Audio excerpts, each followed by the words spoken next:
And Russian President Vladimir Putin has held a phone call with US President Donald Trump. The discussions focused on the escalating tensions between Israel and Iran.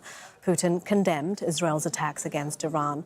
And the two leaders have not ruled out a return to the negotiation table to reach a deal on Iran's nuclear program. Trump reportedly told Putin that US negotiators are ready to resume work with Iranian representatives. Let's bring in our White House correspondent, Kimberly Halkett. She's joining us live from Washington, D.C., and Trump talking to Putin, who is, of course, a key ally of Iran. Kimberly.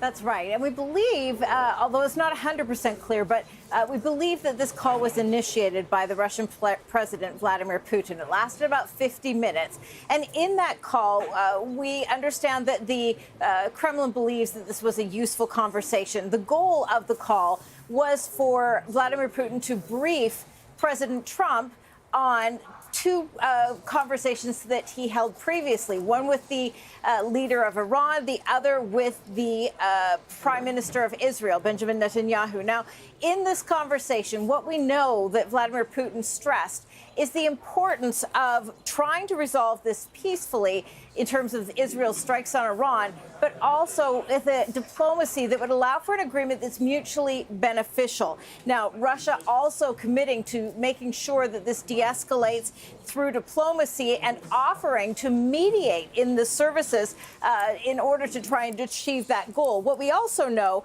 is that the U.S. negotiators, for its part, Donald Trump saying, are ready to go at any time. He told Vladimir Putin he finds the situation in the Middle East in general very alarming. But of course, the problem in trying to restart those talks or to get those talks into the next round, which would be the sixth round, is that right now Iran says it is not ready to do so.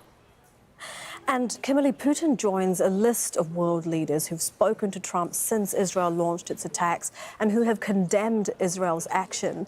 But who has his ear, Kimberly? We've been speaking to analysts who have said that the voices in Trump's ear now in the U.S. support Netanyahu and whatever he's doing. Yeah, it's really interesting because when you look at Donald Trump's Republican Party, right now it is divided over this issue. There are the sort of MAGA faction, if you would call it that, Make America Great Again faction, that are the bulk of the Trump supporters. And then there is another largely more pro-Israel neoconservative faction that is really in lockstep with anything that Israel does, regardless of who's in charge, in this case, Benjamin Netanyahu. And so right now it appears that it is those ears that are prevailing, given the fact that they have spent more time in Washington, are more comfortable with diplomacy. But I can tell you there's a very large faction that's aligned with the Democrats on this issue in particular, that says that they are not comfortable with more intervention and seeing the United States dragged into a conflict because of the United States' traditional alliance with the State of Israel. All right, that is our White House correspondent, Kimberly Halkett, with the latest live in Washington, D.C. Thank you, Kimberly.